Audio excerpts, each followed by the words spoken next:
commerce physique, la concurrence, elle est locale. Sur le e-commerce, la concurrence, elle est globale. Et demain, CIC Banque privée du dirigeant d'entreprise, questionne les thèmes et les termes de la société d'aujourd'hui pour ouvrir de nouvelles perspectives aux entreprises et aux startups, en partenariat avec Uzbek Erika.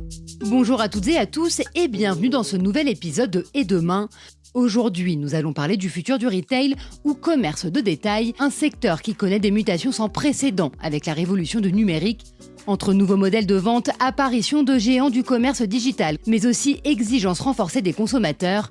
On écoute Philippe Moati, économiste, Bruno Coste, CEO d'Adameo, et Marc Lolivier, délégué général de la Fédération du e-commerce et de la vente à distance.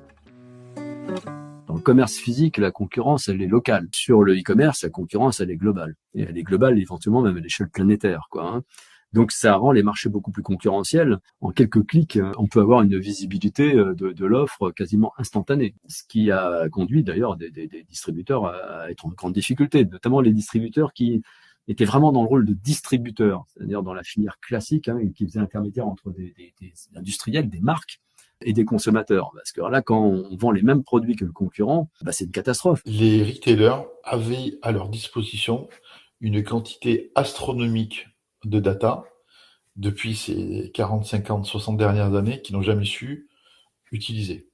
C'est le tsunami des nouvelles startups digitales et du e-commerce qui ont fait que petit à petit ils se sont rendus compte qu'ils étaient assis sur des montagnes d'or en termes de data qu'ils n'ont jamais su utiliser. Ce qu'il faut se dire également, c'est qu'aujourd'hui, il y a quasiment une marque sur deux qui n'a pas encore digitalisé son système d'information. Donc c'est-à-dire qu'aujourd'hui, il y a quand même un certain nombre de sujets à traiter au sein des sociétés qui est juste colossal. On a un marché français qui aujourd'hui est de 42 millions et on a là à nos pieds un marché de 500 millions de consommateurs et c'est sans doute ça la clé de l'avenir, c'est de permettre effectivement aux entreprises européennes et donc aux entreprises françaises qui elles ont par ailleurs un savoir-faire particulier, de leur ouvrir véritablement ce marché pour que ça devienne un vrai marché intérieur qui leur permettront ensuite effectivement de rivaliser avec leurs concurrents américains, asiatiques. La capacité de financement, elle dépend aussi de la taille de votre marché. Donc, cette ouverture du marché européen pour en faire un vrai marché intérieur permettant justement à ces entreprises de se développer et d'atteindre des tailles suffisantes pour rivaliser avec les grands concurrents internationaux